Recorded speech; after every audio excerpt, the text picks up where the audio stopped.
चलिए जय हिंद दोस्तों। आज एक करंट अफेयर का स्टार्ट कर रहे हैं काम, जो अभी रिसेंट में ही हमारे मुख्य न्यायाधीश जो हैं चुने गए नहीं बोलना चाहिए, नियुक्त किया गए हैं।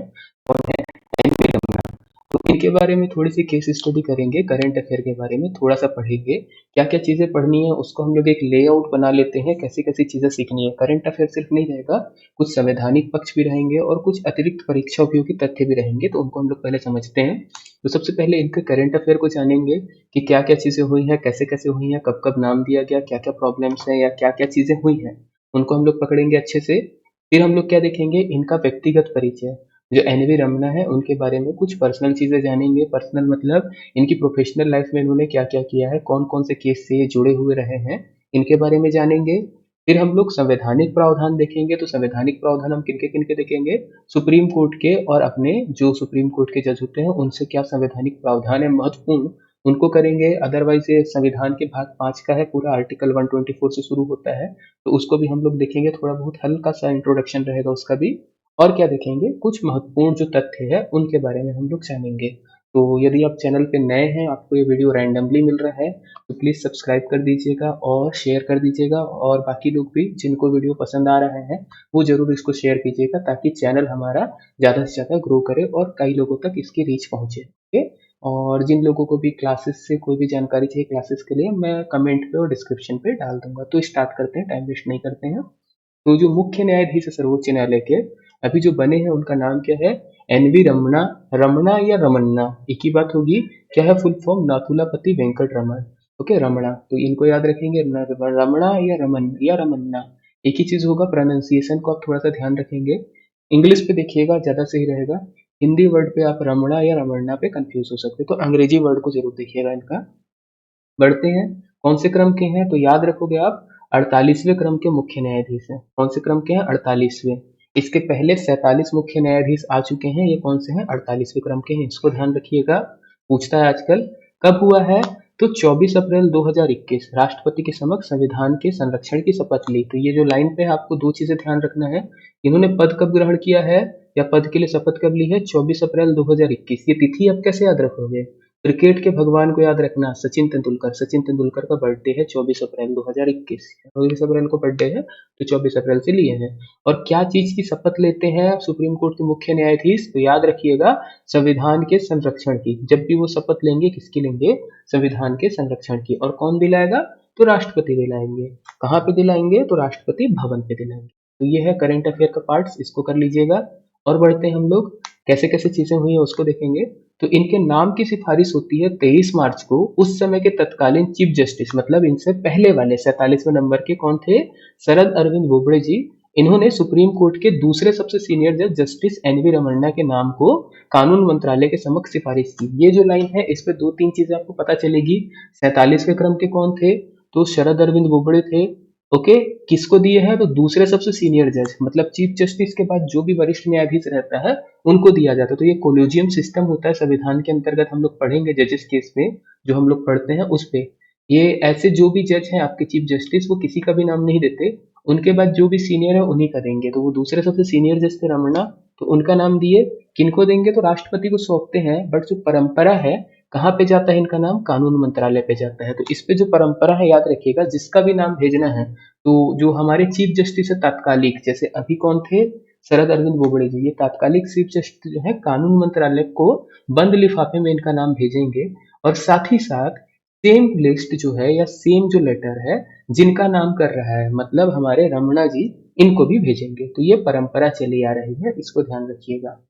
बढ़ते हैं, कब रिटायर हुए हैं हमारे बोबड़े जी, तो 23 अप्रैल को रिटायर हुए हैं, ये चीज आप ध्यान रखिएगा। इसी के बाद 24 अप्रैल को जो हमारे रमणा जी आ गए।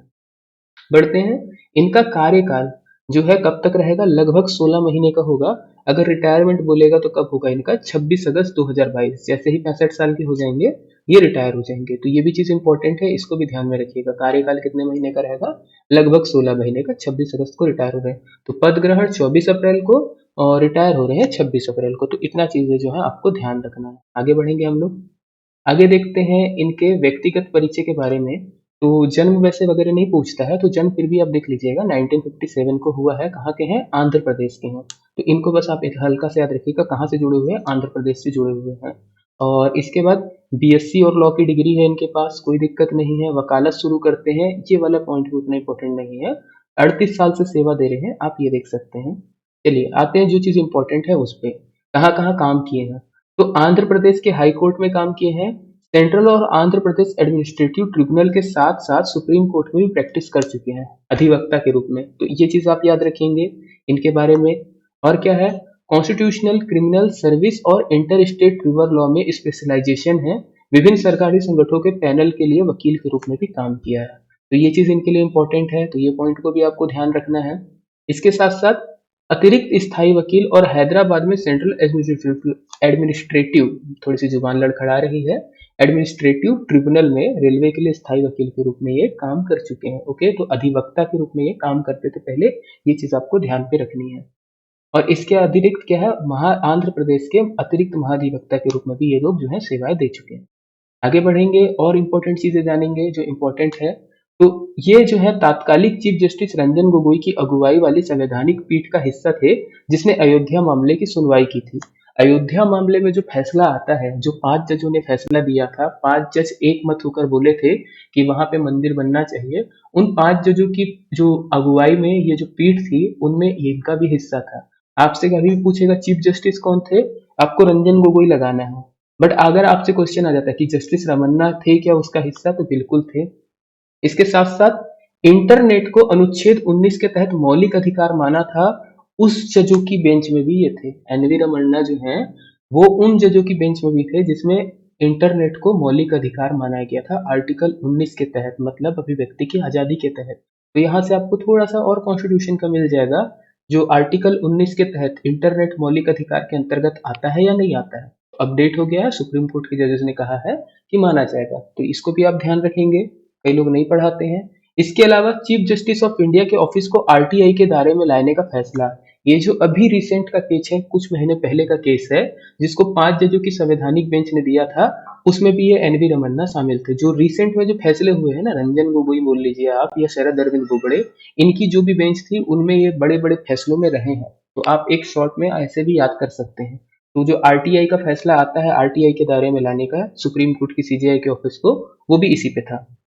इसके साथ साथ 9 जजों की बेंच ने 7:2 में फैसला दिया था, जिसमें रमणा भी शामिल थे। जजों ने कहा था कि राज्यों की ओर से बनाए गए एंट्री टैक्स कानून को संविधान के अनुच्छेद 304 बी के तहत राष्ट्रपति की सहमति लेने की जरूरत नहीं है।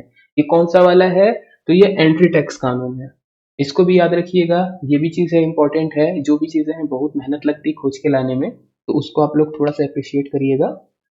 बढ़ते हैं। इसके अलावा जो 5 जजों की संवैधानिक बेंच थी, जो अरुणाचल प्रदेश के मामले में फैसला दिया था कि राज्यपाल विधानसभा का सत्र बुलाने के मामले में अपनी मर्जी से फैसला नहीं ले सकता, सीएम और कैबिनेट की सलाह पर ही विधानसभा सत्र बुला सकते हैं, इसमें भी ये शामिल थे। ओके, तो इसको भी आप याद रखेंगे। ये वाला जो फैसला है ये बहुत इंपॉर्टेंट है, जब हम लोग राज्य और राज्यपाल का संबंध समझते हैं, और मंत्री जो होते हैं हमारे मुख्यमंत्री, इनकी जो शक्तियों का टकराव है, उसके ऊपर ये चीजें हैं। इसको आप ध्यान रखिएगा, जो होता है राज्यपाल मुख्यमंत्री और मंत्रिपरिषद की सलाह पे ही काम करेगा, उससे रिलेटेड है, तो उसको ध्यान रखिएगा। इसके अलावा जस्टिस रमन्ना की बेंच ने एक फैसले में कहा था कि गिफ्ट की गई संपत्ति को लेने वाला यदि उसे लिखित रूप में स्वीकार नहीं भी करता, तो भी वह गिफ्ट कानूनी रूप से योग्य माना जाएगा। मतलब आप किसी को गिफ्ट देते हो और सामने वाला मना कर रहा है, बोल रहा है मेरे को लेना ही नहीं है, फिर भी जो है कानूनी रूप से वो आपके अंदर आएगा, ये चीज भी थी, इन्हीं के बारे में है। इनके बारे में महिलाओं को लेके भी एक बात आती है। इन्होंने कहा था, जस्टिस रमन्ना जी का कमेंट था कि जो भी महिलाएं हाउस वाइफ हैं, उनको आप ऐसा नहीं कह सकते कि वो आर्थिक रूप से योगदान नहीं देती। वो कहते हैं कि यदि कोई पुरुष है जो ऑफिस जाकर काम करता है और कोई हाउस वाइफ है जो घर का काम करती है, दोनों आर्थिक रूप से एक बराबर है। ऐसा इनका कमेंट आया था, जो महिला सशक्तिकरण की ओर बढ़ावा देता है, तो उसको भी आप देख सकते हैं। वो पॉइंट लिखा नहीं है मेरे पास अभी फिलहाल, बट आप उसको एकदम कंसिडर कर सकते हैं। तो इनके बारे में बातें हो गई हैं, आगे बढ़ते हैं हम लोग और देखते हैं हमारे पास प्रावधान। जो हमारे पास सुप्रीम कोर्ट के प्रावधान आते हैं, संवैधानिक प्रावधान आते हैं, उनको हम लोग देखेंगे। तो चीफ जस्टिस ऑफ इंडिया, जो मुख्य न्यायाधीश है या सुप्रीम कोर्ट का जज बनने की योग्यता क्या होती है, हम लोग पहले इसको समझते हैं। संविधान का पार्ट है भाग 5 का। तो सबसे पहला क्या होता है, उसे भारत का नागरिक होना चाहिए। अगर आपको सुप्रीम कोर्ट का चीफ जस्टिस बनना है या जज बनना है, सबसे पहले आपको भारतीय होना जरूरी है, भारत का नागरिक होना जरूरी है। दूसरा, 5 साल हाई कोर्ट में जज रहा हो या 10 साल हाई कोर्ट में अधिवक्ता के रूप में काम किया हो, मतलब 5 साल हाई कोर्ट में जज रहे या 10 साल हाई कोर्ट में वो वकालत करे, तभी वो एलिजिबल होगा। इसको भी ध्यान रखिएगा। और क्या है, राष्ट्रपति के संज्ञान में या राष्ट्रपति की जानकारी में बोल सकते हो, विधि का अच्छा जानकार हो, मतलब किसी को भी करना है तो राष्ट्रपति उसको अच्छा मानता हो कि कानून का अच्छा नॉलेज है, तभी उसको लेगा। ये चीज भी जानिएगा।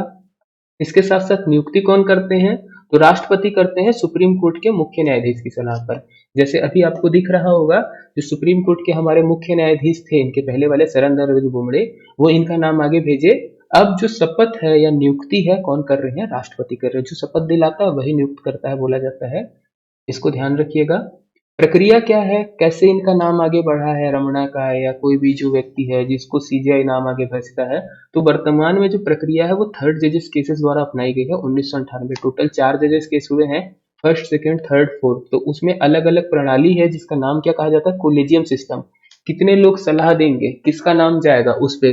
तो यदि आपको नहीं आता है, हल्का सा जानकारी रखना है, तो यही याद रखिएगा, जो भी वरिष्ठतम न्यायाधीश होता है सुप्रीम कोर्ट का जज जो रिटायर होने वाला है, उसके बाद जो भी सीनियर है उसी का नाम आगे बढ़ाया जाता है। तो इसके लिए कौन है, सुप्रीम कोर्ट का मुख्य न्यायाधीश सलाह देने से पहले अपने 4 सहयोगियों से विचार विमर्श करता है, उसके बाद राष्ट्रपति के समक्ष सिफारिश करता है। तो जो शरद अरविंद बोबड़े जी हैं जिन्होंने इनका नाम भेजा है, जस्टिस रमन्ना का नाम भेजा है, तो वो नाम भेजने के पहले अपने 4 सहयोगियों से सलाह किए होंगे। वो चारों सहयोगी मिलकर इनका नाम आगे किए, उसके बाद राष्ट्रपति जी के पास नाम गया। ये वाली प्रणाली क्या कहते हैं, कहलाती है कोलेजियम प्रणाली कहलाती है। फिर राष्ट्रपति जी ने उनको जो है नियुक्त कर दिया। तो ये चीज याद रखोगे, कौन सा केस चल रहा है, थर्ड जजेस केसेस में ये आता है। ओके, आगे बढ़ते हैं। शपथ कौन दिलाता है, तो शपथ दिलाते हैं राष्ट्रपति या राष्ट्रपति द्वारा नियुक्त कोई भी व्यक्ति। यहाँ पे यह लिखा है, ये या होगा। तो राष्ट्रपति दिलाएंगे। अगर राष्ट्रपति की तबीयत खराब है या किसी कारण से राष्ट्रपति उस वक्त मौजूद नहीं रह पाते या ये काम नहीं कर पाते हैं, तो राष्ट्रपति अपने द्वारा किसी भी व्यक्ति को नियुक्त कर सकते हैं, जिनके समक्ष जो है हमारे सीजेआई शपथ लेंगे। और ये शपथ किस चीज की लेते हैं, तो बार बार वही तो पॉइंट आएगा, संविधान के संरक्षण की शपथ लेंगे। तो इस चीज को याद रखेंगे। ऐसा क्यों होता है, क्योंकि हम लोग जानते हैं कि न्यायालय क्या होता है, न्यायालय आपके अधिकारों की या संविधान के संरक्षक होता है। तो संविधान के संरक्षक को किसकी शपथ लेना पड़ेगा, संविधान के संरक्षण की। छोटा सा पॉइंट है, एकदम आसानी से क्लियर हो जाएगा। बढ़ते हैं। कार्यकाल कितना होता है, तो 65 साल की आयु तक या 65 वर्ष तक। जैसे आप 65 वर्ष के हुए रिटायर हो जाओगे, भले आपका एक दिन बचा हो तब भी आप रिटायर हो जाओगे, भले आप 10 साल बचा हो तब भी आप 65 साल की आयु तक ही काम करोगे, उसके बाद आप रिटायर हो जाओगे। ऐसा नहीं है 5 साल काम कर सकते हो, 15 साल कर सकते हो, 20 साल में। आप यदि 62 साल के हो, आप सीजीआई बने, तो 65 3 साल काम करोगे 65 होते तक। यदि आप 63 के, तो 2 साल काम करोगे। यदि आप 60 के और आपको जज बना दिया गया, तो आप 5 साल काम करोगे। जनरली इनकी एज आते आते इतनी हो जाती है कि इनका कार्यकाल बहुत कम बचता है, किसी का 1 साल, किसी का 2 साल, इस प्रकार से रहता है। आगे बढ़ते हैं हम लोग और देखते हैं हमारे पास क्या है, त्याग पत्र। त्याग पत्र भी किसको देते हैं, ये राष्ट्रपति को देते हैं। तो ये कुछ संवैधानिक प्रावधान है, आर्टिकल्स के अंतर्गत आते हैं, तो इसको हम लोग देखेंगे जब भी आगे बढ़ेंगे उस पर। चलिए और देखते हैं वेतन कैसे मिलता है, तो अनुसूची 2 के अनुसार मिलता है, ये याद रखोगे। जो दूसरी अनुसूची है, अनुसूची 2 या दूसरी अनुसूची संविधान की, उसके अनुसार इनको वेतन दिया जाता है। इसके अतिरिक्त आपको सारी सुविधाएं मिलेंगी जो भी सीजीआई होगा, मतलब घर मिलेगा, इसके अलावा पत्राचार मिलेगा, टेलीफोन सेवा मिलेगी, संचार सेवा मिलेगी, सारी चीज जो रहती है फ्री में रहती है। बढ़ते हैं। सर्वोच्च न्यायालय का मुख्य न्यायाधीश, सर्वोच्च न्यायालय मुख्य न्यायाधीश अपने बाद किसी वरिष्ठ न्यायाधीश का नाम विधि मंत्रालय के समक्ष प्रस्तुत कर सकता है। अब जैसे रमन्ना जी हैं, जो अब 2022 में जो है ये रिटायर होंगे, तो ये क्या करेंगे, किसी भी और अपने बाद किसी भी व्यक्ति का नाम जो है, जो उनके बाद सीनियर है, जब इनको रिटायर करना होगा तो वो भेज देंगे आगे में नाम। जैसे अभी किए थे हमारे बुबड़े जी, 1 महीना पहले ही नाम भेज दिए थे। चलिए आगे बढ़ते हैं और देखते हैं क्या है। पद मुक्ति की प्रक्रिया, आर्टिकल्स पे आते हैं।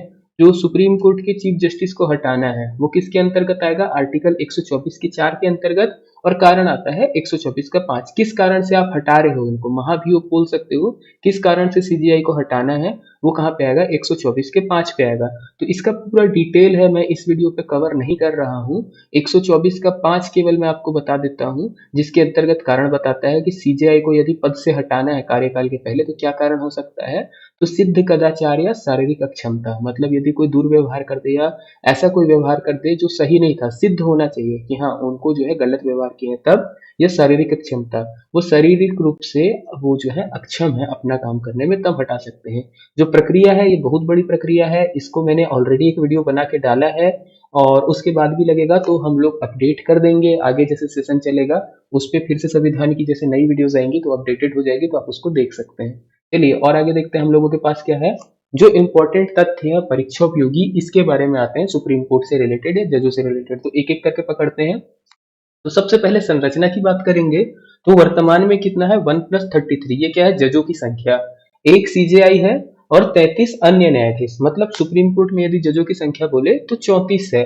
ये कभी पहले 1+7 थी, फिर ऐसे करते करते 25+1 हुई, अभी बढ़ाया गया है लास्ट 2 साल पहले या 1 साल पहले, अभी कितना है 33+1 34 जजेस बढ़ते हैं। ये बढ़ाता कौन है सीटों की संख्या, तो ये है संसद की शक्ति, सर्वोच्च न्यायालय के न्यायाधीश वगैरह नहीं कर सकते कितनी सीट रखना है, संसद की शक्ति होती है, इसको ध्यान रखिएगा। इसके बाद पहले मुख्य न्यायाधीश कौन थे, तो याद रखेंगे नाम कौन थे, हीरालाल जेकानिया, ये स्वतंत्र भारत के पहले जो है मुख्य न्यायाधीश थे हमारे, इसको आप बोल सकते हो सुप्रीम कोर्ट के मुख्य न्यायाधीश, नाम याद होना चाहिए, हीरालाल जेकानिया। इसके अलावा सबसे लंबा कार्यकाल इनका था, तो सबसे लंबा कार्यकाल करने वाले थे वाईवी चंद्रचूड़, जिन्होंने 1978 से 85 तक, आप जोड़ सकते हो 78 6 84, 7 साल, 7 साल इन्होंने काम किया है वाईवी चंद्रचूड़, मतलब आप सोचिए 65 साल के होंगे, तो 65 साल होने के पहले वो 7 साल तक काम किए हैं, तो बहुत कम एज में बना दिया गया था, ये चीज ध्यान रखेंगे। और पॉइंट क्या है, सबसे छोटे काल वाले कौन है, तो के.एन. सिंह, मात्र 18 दिन, ये जैसे बने रिटायरमेंट की एज हो गई थी इनकी, 18 दिन काम किए, उसके बाद ये दूसरे का नाम दे दिए, तो ये भी ध्यान रखेंगे।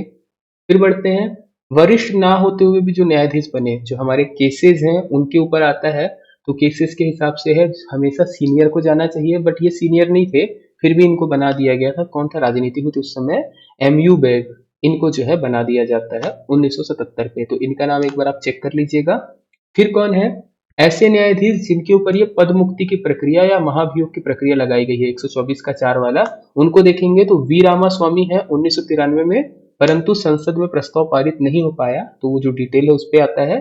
दूसरे हैं हमारे स्वमित्र सेन, इनके खिलाफ भी लाया गया था पर ये प्रस्ताव पारित नहीं हो सका था, तो ये चीजें हैं जो हम लोगों को जाननी है। और इसके अलावा जो इनके पहले मुख्य न्यायाधीश हैं, जो हमारे 48वें नंबर के हैं, उनके पहले के हम लोग देख लेते हैं और यहाँ पे हम लोग वीडियो खत्म करेंगे।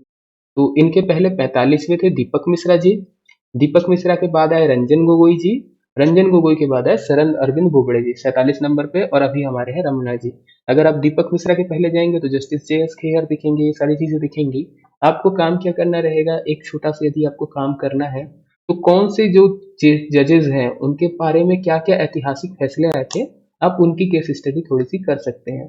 जैसे रंजन गोगोई के टाइम पे आपको दिख जाएगा आपका अयोध्या मुद्दा, ऐसे शरद अरविंद बोबड़े के टाइम पे भी आपको मुद्दा दिख जाएगा, दीपक मिश्रा जी के टाइम पे भी दिख जाएगा, जस्टिस जे एस खेयर के टाइम पे आपको 3 तलाक का मुद्दा दिख जाएगा। तो कुछ इंपॉर्टेंट रहता है, इससे क्या होता है आपका करंट रेडी होता है और थोड़ा बहुत संविधान पे आपका दिमाग खुल जाता है, तो उसके लिए आप काम कर सकते हैं बहुत अच्छे से। रंजन गोगोई जी के बारे में यदि एक बात बोला जाए, तो मेरी जानकारी में जितना है, ये पहले ऐसे सुप्रीम कोर्ट के जज हैं जो सुप्रीम कोर्ट के जज के पद से रिटायर होने के पश्चात राष्ट्रपति इनको मनोनीत करते हैं और ये अभी राज्यसभा में सांसद हैं। तो ऐसी जो छोटी छोटी चीजें मिलती हैं आप उनको चेक कर सकते हैं। तो इतना ही था आज के वीडियो में, अगर पसंद आई होगी तो आप लाइक शेयर कर दीजिएगा। यदि आपको पेड क्लासेस वगैरह चाहिए तो नंबर आपको कमेंट पे मिल जाएगा या डिस्क्रिप्शन पे मिल जाएगा, आप वहां से देख सकते हैं, कॉन्टैक्ट कर सकते हैं, डायरेक्ट व्हाट्सएप कर सकते हैं, जब भी आपको लगे आप क्लासेस में जुड़ सकते हैं। तो इतना ही था, जय हिंद।